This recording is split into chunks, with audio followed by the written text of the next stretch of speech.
ఆవిడే రుక్మిణీదేవి. రుక్మిణీదేవి అంటే ఎవరో కాదండి, శ్రీ మహావిష్ణువు ఎన్ని అవతారాలలో అయితే ఈ భూమి మీద దిగుతూ ఉంటాడో అన్ని అవతారాలు కూడా ఆయన తగినటువంటి ఇళ్ళాలే ఈ భూమి మీదకి లక్ష్మీదేవి కూడా వస్తుంది.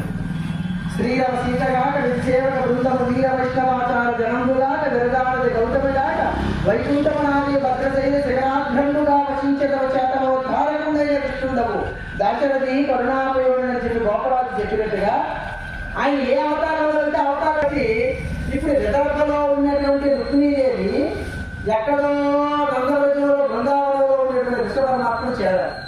ఎలా చేరాలి, ఎవరు చేస్తారు, ఇవన్నీ కూడా ఒక ఆశ్చర్యకరంగా ఉన్నాయి. ఈ భీష్మకుడు గొప్ప భక్తుడే. ఈయన ఏం చేసేవాడంటే మహర్షుల్ని మహానుభావుల్ని అందరినీ పిలిపించి పురాణాలు చూపిస్తూ ఉండేవాడు. కూడా వినేది. ఆవిడ పదే పదే మనసులో వినడం వల్ల, చెవితో వినడం వల్ల మనసుకు పట్టేసింది. ఇప్పుడు చూడండి, మనం ఒక సినిమా రిలీజ్ అయింది అనుకోండి, ఆ సినిమా బాగుందని చెప్పి 10 మంది చెప్తూ ఉంటారు, పలానా సినిమా బాగుంది. ఇప్పుడు మహావీర అవతారం నరసింహస్వామి అవతారం సినిమా వచ్చింది, 300 కోట్లు కలెక్ట్ చేసేసింది. ఎక్కడి నుంచి వచ్చింది ఆ కలెక్షను?